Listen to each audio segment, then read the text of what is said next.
Hello everyone, Neve here, and today we are doing cards number 28 and 29 of the Ryuu Kado. This is the bag, of course, and the box. The Ryuu Kado, Dragon Gods Oracle cards. All right, obviously we're on cards 28 and 29. So let's start with 28, of course, and here we go. So here is the page that I decorated for this card. This book is getting really bulky. I think what I'm going to have to do by the time I finish it, because like this, you can't even, because it's curved so much right here, you can hardly see what's on this side here. And it's just going to get worse as I continue. But so I think what I'm going to do, I'm getting near the end here where, there's 38 cards total and this is card 28, so we're getting there for sure. But when this is done, I think I'm gonna tear apart this book and kind of rebind it. So yeah, so anyway, so this is here we go. This is Myaku. That has this. The R-Y sound is very difficult for me to say in general, and there's a lot of Japanese words that have that R-Y sound. Now, something interesting about this one, if you notice all the previous cards, I'll show the next card as an example. It has this kanji right here. Let me see if I can focus. Come on, focus. Come on. It's kind of focused, but this kanji right here, it's the same one that's on the box here. It's this kanji. That means dragon.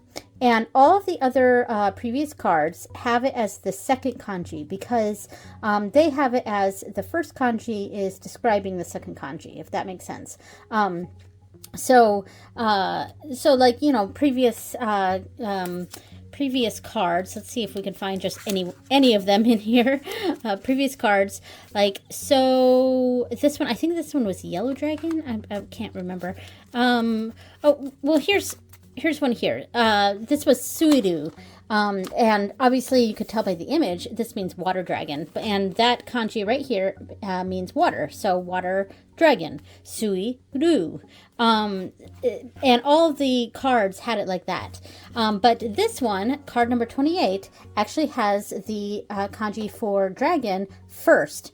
And that is because this kanji is the adjective for the next kanji. And this means basically vein or path.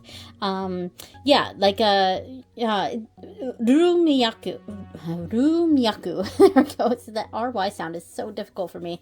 Myaku means the dragon vein. Yeah, and that's generally what this means. So it's kind of a vein of dragons, or a path of dragons. So it's not just one dragon, it's a path of dragons. It's a vein of dragons. So I will go ahead and put on the screen the translations for the information about this dragon god, or gods, or, you know, the grouping of dragon gods here.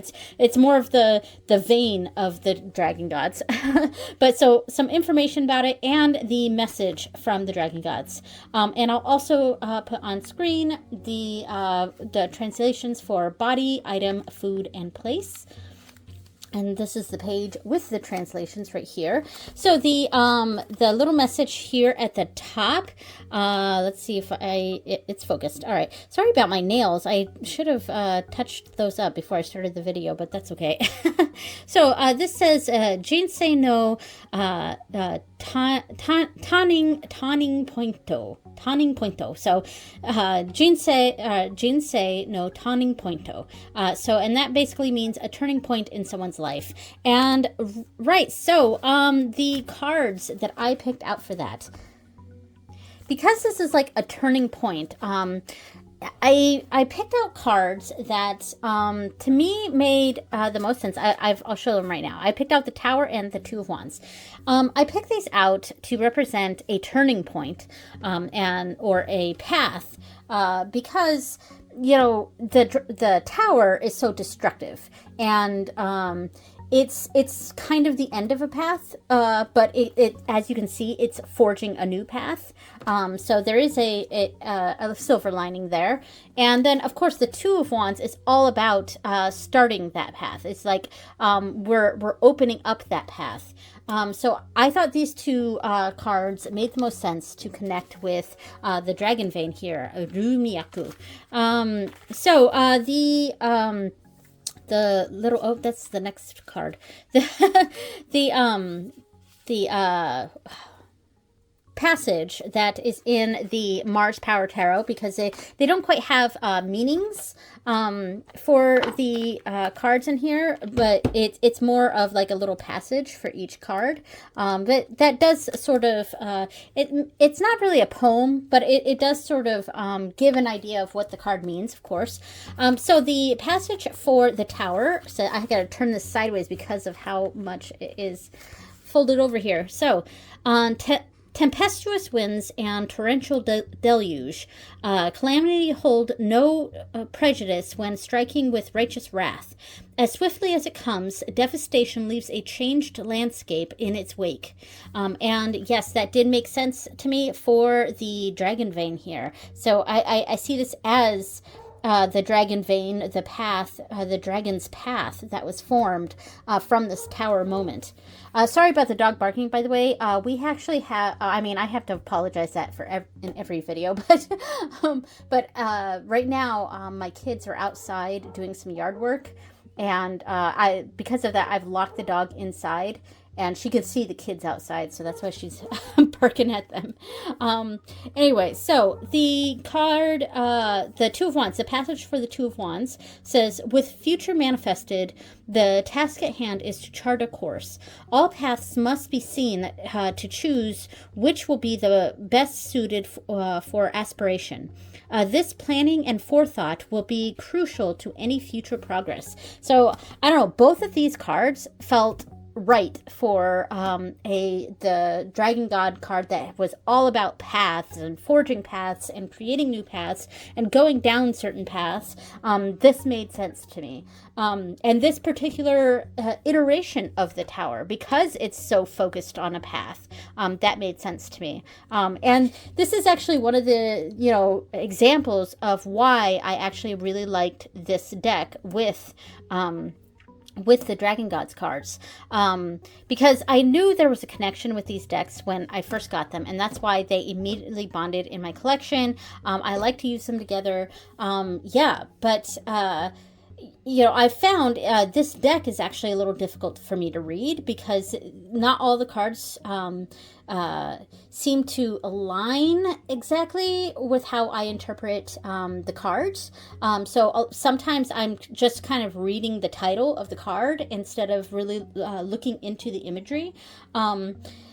Because it doesn't quite fit with my interpretation of the card, which is fine for the most part. I've got lots of decks like that, and sometimes it's a bit of a welcome challenge and a way to see cards in a different way than I'm used to, which is a great practice, But this is an instance where the imagery of this card definitely lends itself to this Dragon God, and why I've connected it with that Dragon God. Because sometimes the images don't quite match what I'm going for here. It's more the meaning of the card that I'm attaching to the connection with the Dragon God. But here it is the image. It's the image combined with the meaning of the card. So I actually quite like this Tower. All right, so I'm going to show the spread that I picked out for this, or designed for this, and I went in the direction of a tower, or well, not a tower, but a path. And of course I called it the path spread. So it is a path straight forward. We start at the bottom, first card, second card, third card, and then the Dragon God card. And that's the direction we're going into. So we're leading to the paths. So yeah, or we, what I could have also started with this, as that is the Dragon God. These spreads I sort of come up with on the fly. So sometimes I've found that what I've created didn't quite work out how I intended, because actually on re-looking at this, I actually would have put this down here first. I would have put the Dragon God here and then done 1, 2, 3 like that, because it makes sense to start off with the path itself and then it describing the different paths going forward. So, and that's actually how I want to. I think I want to do this. Let's see. Okay, so I laid it out this way instead of vertically because, you know, the vertical spread positions are actually a little bit difficult to film because they never fit in frame unless I film vertically. But yeah, so I've done it this way, and I guess to keep it in line with what I had picked out, we'll do it this way so that we can go like that. What I had designed for the spread. Yeah, I have it going like this. Oh, focus. There we go. I have it going like this. But like I said, I feel like it probably would have been better to put this underneath. So this one first. I don't know. But we'll stick to what I had. So, yeah, I pulled out some random, I don't even know what cards these are. I just pulled out 3 cards and put them upside down here. So the spread positions, let's see, we want to have something to do with paths. So we might have one card mean, or one position mean, path 1. We could do path 1, path 2, and the ultimate, and how to, path 1, path 2, and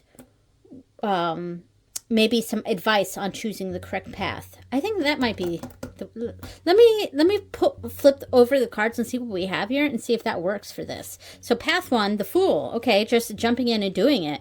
Path 2, we have the 10 of Wands. It's definitely going to be a more difficult path. This one would be easier, but could have some path 1. It's just doing it, just not thinking much about it, just doing it, and that could, you know, we don't quite know which way that would go. That could be a good thing, or it could be a disastrous thing, you know. And then path 2 is definitely the harder path to take. Path 2 is the 10 of Wands. It's taking on a lot, and yeah. It's interesting trying to read the imagery for the 10 of Wands here. I mean, I could come up with something, but I don't want to read into that too much for this. But path 2 is definitely a more difficult path, but could come with even greater rewards. And that's kind of how I read the 10 of Wands a little bit. It is definitely difficult, but it tends to be worth it, depending, of course, on the reading. Now, the final card could be advice on deciding which path to take. Judgment. Ooh, okay. I think that's like kind of describing the path. I feel like this is, you know, because judgment is such a difficult thing that I feel like it's kind of pointing to the path that is more difficult, because you know, the judgment card is like an ascending up to something better, and that does kind of work with the paths card here, the dragon vein. Yeah, it's and it makes me think of that tower card too, that going up to a higher point. Yeah, so I don't know if I was just gonna do a quick little reading on this. This is kind of almost a cartomantic style reading, not so much like therapy, like a lot of tarot readings tend to be, but more you know, I guess fortune tellery. Not really, but like, you know, very cartomantic. And I feel like this particular spread is kind of like that. We've got choice 1, choice 2, and how to decide which path to take. Path 1, path 2, and the advice. And I feel like, you know, with judgment, you ultimately want to pick what's right. And that's connecting also with the justice card a little bit, but it's more of the path that you take. It has to be the right one. So it's something you got to think about more. So it's not really something you just jump in and do and hope that you're able to swim. You know, it's really something that you take on. So I feel like that's what this would be saying. So yeah, that's a pretty good little reading there for the Myaku, the dragon vein. All right, so let's move on to, oh, actually, before we move on to the next one, let me add in the video of me reading the message from this dragon god card. And I do these on Instagram basically every other Friday. And it's my own practice of reading Japanese. So it is completely in Japanese. On my Instagram, if you want to know what I'm saying, well, I mean, I actually already put up the translation earlier in this video, but yeah, it's basically the translation of the message from the dragon god. But I do also put the translations in the descriptions of the reels that I do on Instagram, and that is what I'm sharing here, the reel. So please enjoy the message from the dragon god. Hi everyone, Neve here. Let's read card number 28, and this is Ryuu Myaku.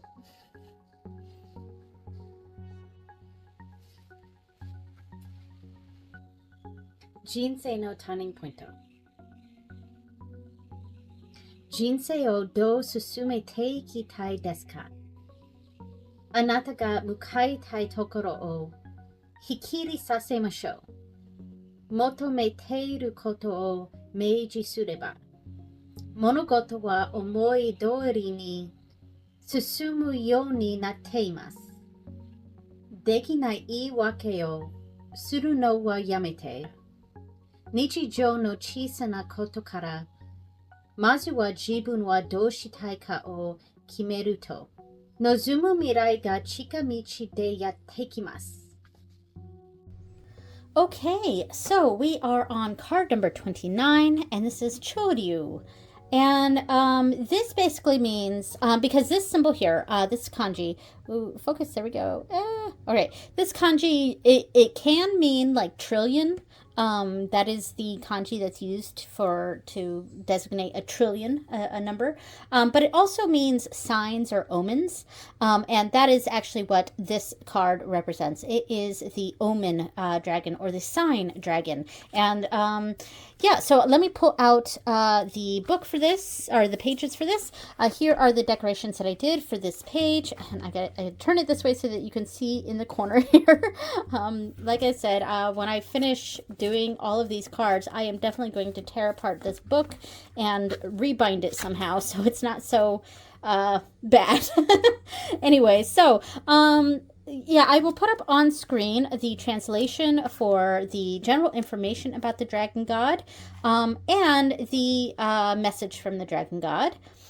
And along with that, I will put up on screen the translations for the body item. I was mixing the two words together, body and item, and it said bottom. So body, item, food, and place. All right. So, oh, the little message here at the bottom. Let me see if we can see this here. So this says, Jibun rashiku ikiru tame no kizashi. Yes. That was a little messy, but Jibun rashiku ikiru tame no Jibun rashiku ikiru tame no kizashi. There we go. So, and that means a sign to live life as you are. So it's, yes, this is a card all about signs. And, yeah, so, actually, let's show the next page here. So, so it's a card about signs. It's a little bit about, having a sort of, I was going to say like passion or zest for life as well, but it's more of a, having that passion and desire for embracing your current situation, embracing what's going on right now, and seeing what and where things need to be changed. Yeah, I hope that made sense. So the cards that I picked out for this, I actually, so I went with the Queen of Wands and I went with the Eight of Wands. And so this is, to me, this was Wands energy. Eight of Wands makes perfect sense for this. I mean, this is the messenger card. We've got a messenger god here of saying, this is your sign, this is your omen. It's boom, you know, and I'm thinking about the traditional imagery of the Eight of Wands with, you know, all the wands coming at you. And that's kind of what I'm thinking about here. they're kind of dancing in a circle. And let me see if I can like look at this picture and see what this is really conveying to me. And yeah, okay, so like they are in this circle here, and they're really finding the, I guess, zest or passion or whatever about what's going on right now. And yeah, I'm trying to figure out what I'm saying here. Woo, hello. It's also sort of making me think of a bullseye. Like pay attention to here. That's kind of what I'm where I was going with that. I knew I was going somewhere with that, and I lost my thought process there. But yeah, that's where I was going. It's like a bullseye, and it's like, look here, see me dancing around, like, you know, this is what's real. This is what's going on. This is the sign. And it's kind of echoing out. Yeah, so that's why I like that. And then I liked the Queen of Wands for this because the Queen of Wands is very sure of herself. And it's, you know, this particular depiction of the Queen of Wands, and the Queen of Wands is my significator too, and I quite like this depiction because it does feel very much like me. But the Queen of Wands is very creative and likes to create. And so I really connect with this particular imagery of the Queen of Wands, and which is pretty good because this is my significator. So, but the Queen of Wands is someone who does have that sort of passion and zest for life, and is able to make something out of anything. It's a lot of raw creative power. And taking what we see here and really making the most of it, and being able to bring about change in a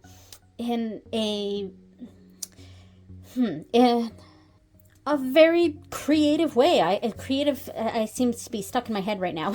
But so let's I'm gonna read the passages for these cards. So for the Queen of Wands, we have true strength of spirit is demonstrated in times of adversity. The independent the independent are pillars unto themselves. Okay, I got it now. The independent are pillars unto themselves, grounded by an immense determination. A wry smile speaks of sure-footed optimism, and the culmination of effort is put on display. And yeah, and there's a sense of optimism with the Omen dragon here. Omen, I'm saying Omen as in a general positive thing, because that's kind of how I'm reading this card. It's not really a bad omen, it's kind of a good omen, and at least that's how it's conveyed to me. And even if it's a bad omen or there's something going on, it's the creative processes of the Queen of Wands is really what turns it around. And the Eight of Wands is a focusing on, like, here is the information, here is that sign. So, the passage for the Eight of Wands. So, stagnation is a scourge upon vitality, one that must be met with swift movement. Entropy feebly grasps at the fleet of foot dancing effortlessly in the tailwind of energy. So yeah, so there's a lot of energy going on here. It's, you know, these two cards are cards of action, and that's really how I'm seeing this dragon god. It's a sign to act. It's a sign to take to start acting on the information that we're getting. There's a sign. It's right there. It's right in our faces.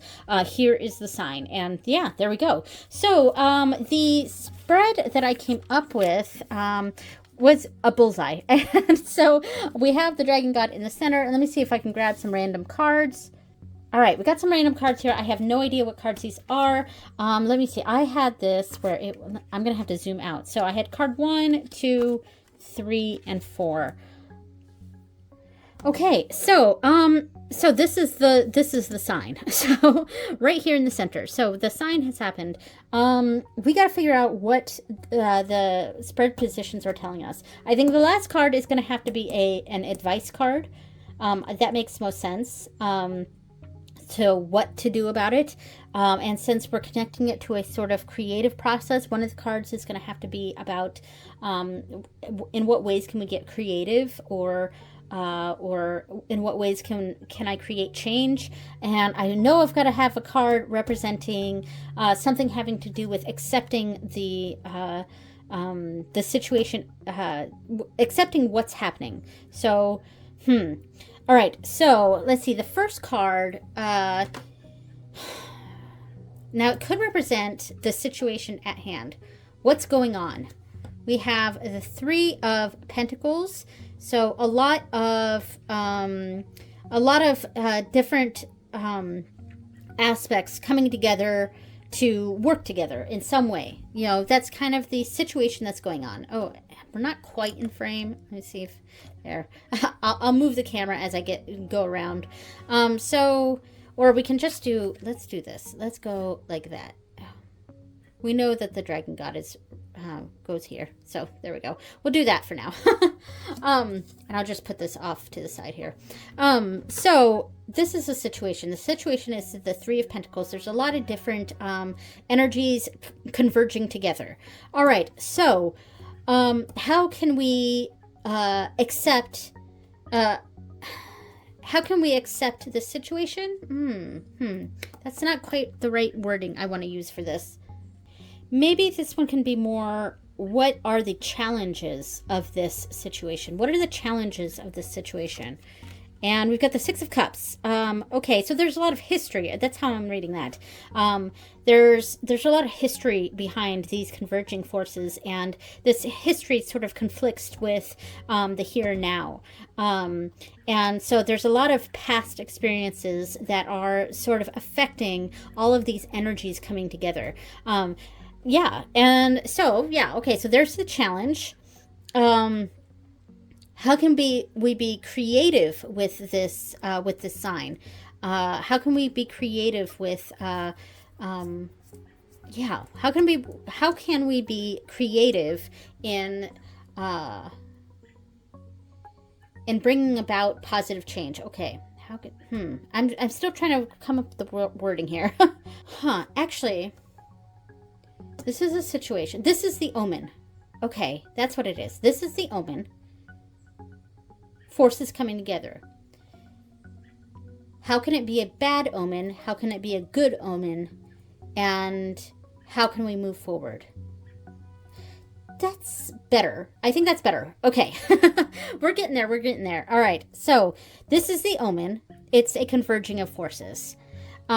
The negatives of it, how it might be a bad omen, is there's a lot of history here. There's a lot to unpack. There's a lot to deal with this situation.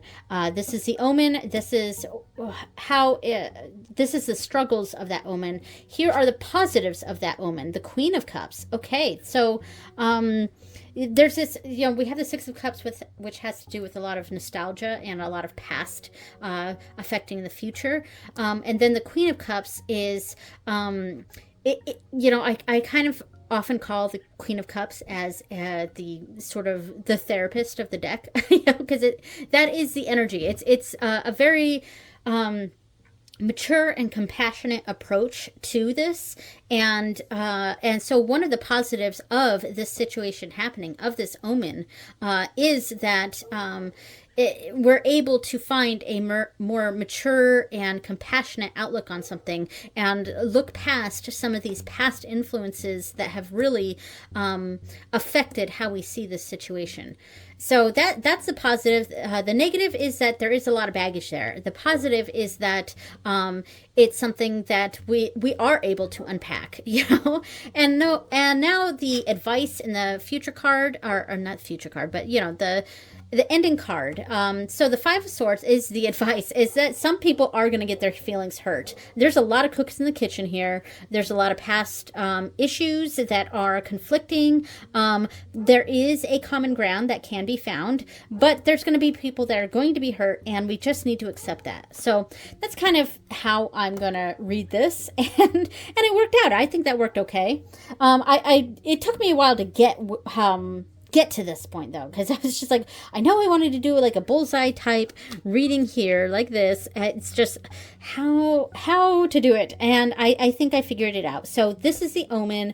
this is the negatives of the omen, how it might be a bad omen. This is the positives of the omen. And this is kind of the future card, honestly. It's what to expect from this. Because I was saying it's kind of an advice and sort of, but it was sort of a what to expect from this, ultimately.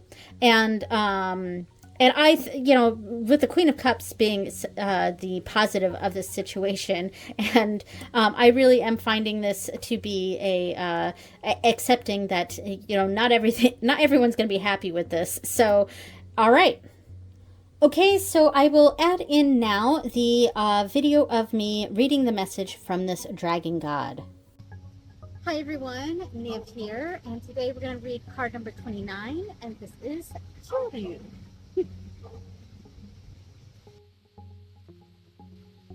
自分らしく生きるための兆し。自分らしく生きられない。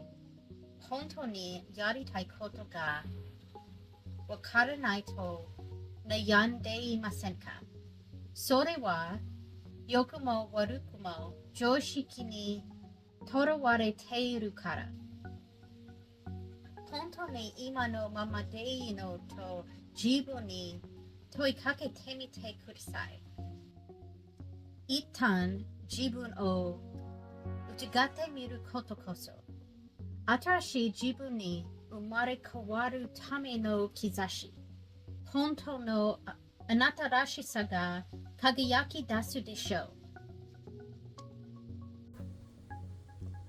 Okay, thank you so much for watching, everyone. That was card number 28 and card number 29. Thank you so much for watching, and I will see you next time. Bye!